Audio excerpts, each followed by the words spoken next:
आपण सगळेच छत्रपती शिवाजी महाराजांच्या शौर्याच्या कथा ऐकत मोठे झालोय, बरोबर ना?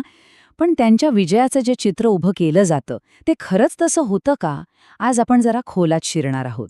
शिवाजी महाराजांचे किल्ले, त्यामागची आकडेवारी आणि यातलं काय मिथक आहे आणि काय आहे खरं वास्तव, हेच समजून घेणार आहोत. चला मग थेट मुद्द्यालाच हात घालूया. मूळ प्रश्न हा आहे की शिवाजी महाराजांनी नक्की किती किल्ले जिंकले होते. हा प्रश्न खूप महत्वाचा आहे, कारण ह्याचे एक उत्तर आपल्या सगळ्यांच्या मनात पक्कं बसलेलं आहे. पण त्यात खरंच किती तथ्य आहे हे पाहणं इंटरेस्टिंग ठरेल.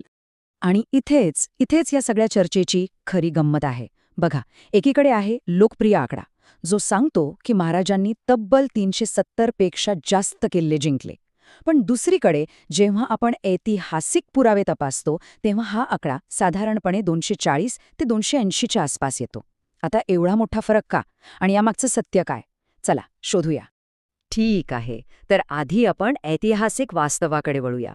बघूया की हे किल्ले स्वराज्याचा पाया कसे बनले. तर इतिहासकार सांगतात की महाराजांच्या ताब्यात साधारणपणे 240 ते 280 किल्ले होते. आता लोकप्रिय आकड्याच्या तुलनेत हे कमी वाटू शकतं, पण एक क्षण विचार करा. त्या काळात मर्यादित साधनसामुग्रीनिशी एवढी मोठी कामगिरी करणं हे अक्षरशः एक चमत्कारच होता. प्रत्येक किल्ला जिंकणं म्हणजे एक मोठं आव्हान होतं. आणि महाराजांची सुरुवात किती लवकर झाली होती बघा. 1646 मध्ये, म्हणजे वयाच्या अवघ्या 16व्या वर्षी त्यांनी तोरणा किल्ला जिंकून स्वराज्याचं तोरण बांधलं. त्यानंतर लगेच पुढच्याच वर्षी राजगड जिंकला आणि त्याला स्वराज्याची पहिली राजधानी बनवलं. आणि मग 1670 सिंहगडाची ती लढाई, ती तर आपल्या इतिहासात कायमची कोरली गेली आहे. महाराजांचं साम्राज्य फक्त महाराष्ट्रापुरतं नव्हतं.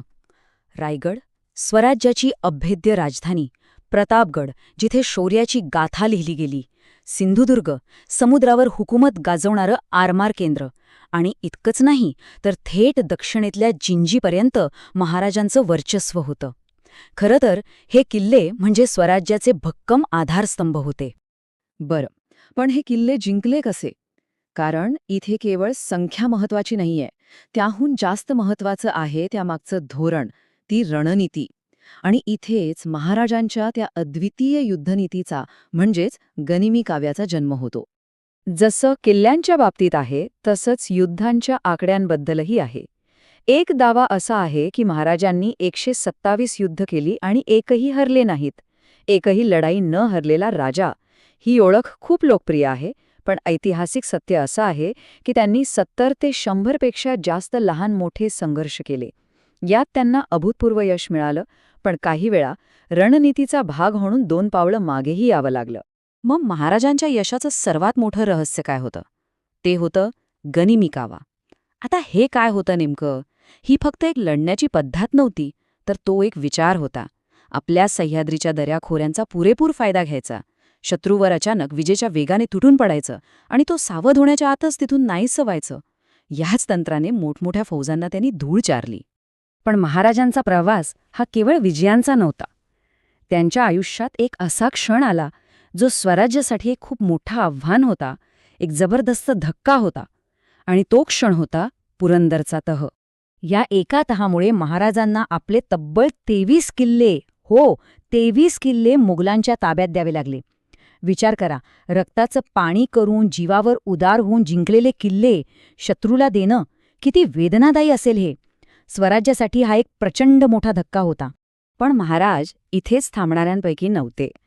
हा धक्का त्यांनी पचवला, योग्य वेळेची वाट पाहिली आणि मग जे पुनरागमन केलं ते इतिहासात नोंदलं गेलं. एकामागून एक तेच गमावलेले किल्ले त्यांनी परत जिंकून घेतले. हेच दाखवून देतं की खरं सामर्थ्य हे कधी हार न मानण्यात असतं. तर मग या सगळ्या आकड्यांच्या पलीकडे जाऊन पाहिलं तर एक गोष्ट अगदी स्पष्ट होते. स्वराज्याची खरी ताकद ही किल्ल्यांच्या किंवा युद्धांच्या संख्येत नव्हतीच मुळी. ती होती एका दूरदृष्टीमध्ये. खुद्द महाराजांचेच शब्द आहेत, किल्लेच आमची ताकद आहेत. या एका वाक्यात सगळं काही आलं. त्यांच्यासाठी किल्ले म्हणजे फक्त दगडमातीची भिंती नव्हत्या. ते स्वराज्याच्या स्वातंत्र्याचे, सार्वभौमत्वाचे आणि सुरक्षेचे जिवंत प्रतीक होते. आणि शेवटी सार हेच आहे. महाराजांचं खरं मोठेपण त्यांच्याकडे किती किल्ले होते या आकड्यात नाहीये, तर त्या किल्ल्यांचा त्यांनी वापर कसा केला यात आहे. त्यांची रणनीती, त्यांचं व्यवस्थापन, त्यांची दूरदृष्टी हीच होती स्वराज्याची खरी ताकद. तर जाता जाता एक विचार मनात येतो.